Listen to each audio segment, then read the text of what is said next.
So in this video, we're just going to do a quick demo on the point of sale and managing your bookings. So let's start out by making a quick booking on the point of sale.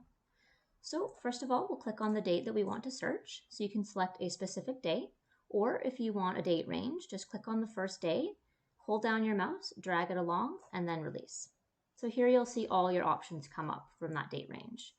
But if we know which inventory we want to book, you can select it under inventory here. So we know that this customer wants the family river rafting at 11 a.m. We'll just click on Fetch Results. Once we know which option they'd like to book, select it here, and how many people. So for this example, we're just going to put 1. This Change Prices button allows you to update pricing if you want to. So for example, if you want to give the customer a special discount, you can manually override that here and click on Update Prices. In this case, we're just going to leave it as is. Here, if you have any promo codes set up in your rules, you can select it here. And then if you had set up any additional questions within your inventory options, this will populate here. So we'll just select that the customer heard from us from Google.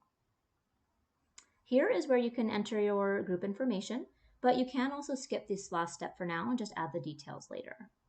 So when you're done for now, what you can do is click on Add to Order.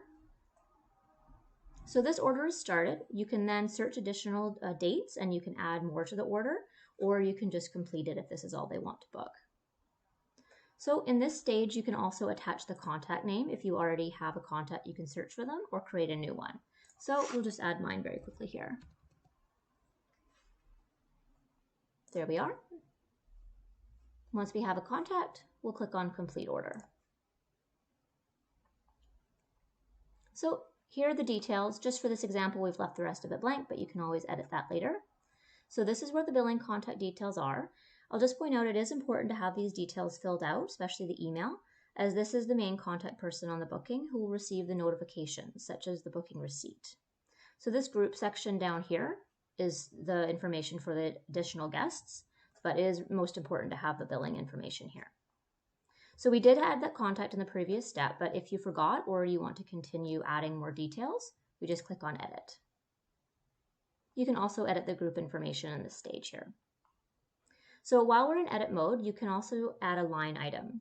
So line items could be things such as a guide gratuity, the guest has asked to include in advance, or any discounts that you'd like to apply to adjust the price after that order is completed. So you can just give it a name and you can put a % or dollar amount, and then just enter an amount here. So in this case, we've got a name for the booking, so we're just going to click on Save. So once you're ready to apply payment, we're going to select Add Transaction. So here you'll see all the payment methods we have set up. This is including credit card, and this is a payment gateway. So this is what you'll see if you have a payment gateway attached. So we can just select the method of payment. Before we do that, I'm just going to show you another way to collect payment, and this is through the Request Payment button. So what this does is it sends an email or text to the customer so they can enter their own details in for payment. So this is a nice secure way of getting the credit card details, so a customer doesn't need to give this information over the phone. So you can select the amount that you want to request, as long as it doesn't go over the total. You can send them a message, so again, SMS, email, and you can put a nice message in here.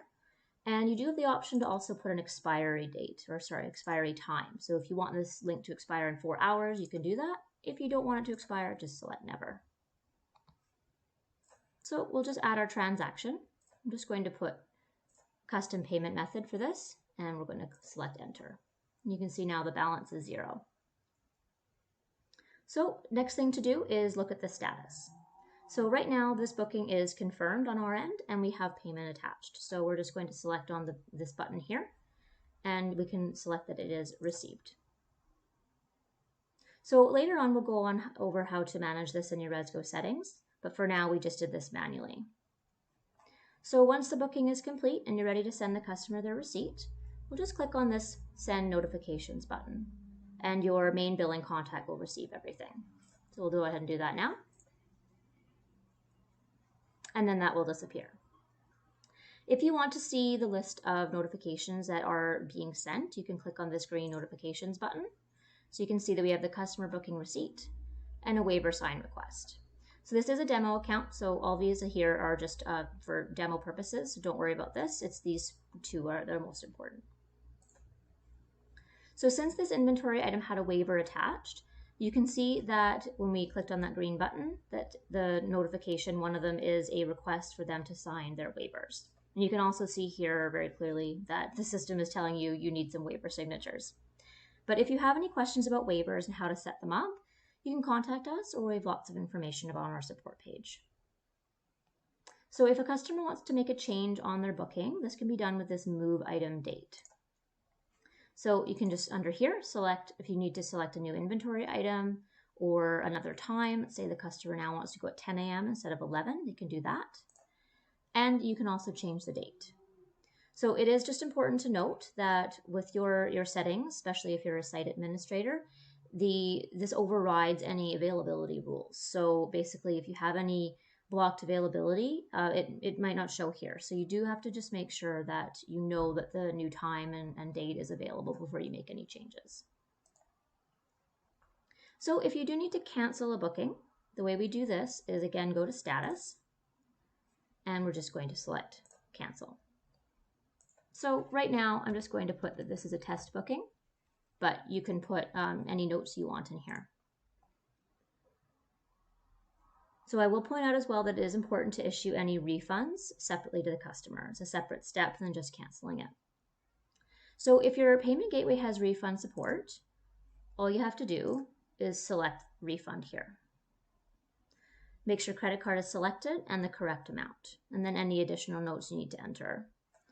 But if you are refunding another type of transaction, such as a credit card payment taken without a payment gateway, you'll just go ahead and issue the customer their refund separately and apply a negative transaction to the booking.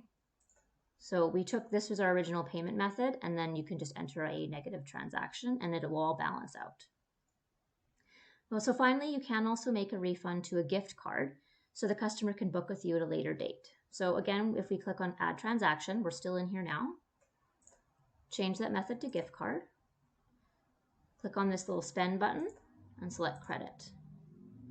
And then we'll enter the amount. So you'll also select whether the new gift card should be emailed to the billing contact of the booking.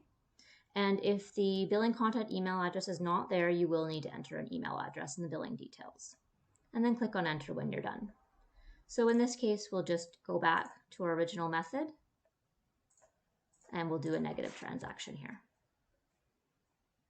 And we'll just put a little,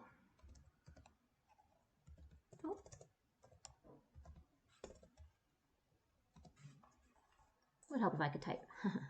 And there we go. Now it's a negative balance or a zero balance.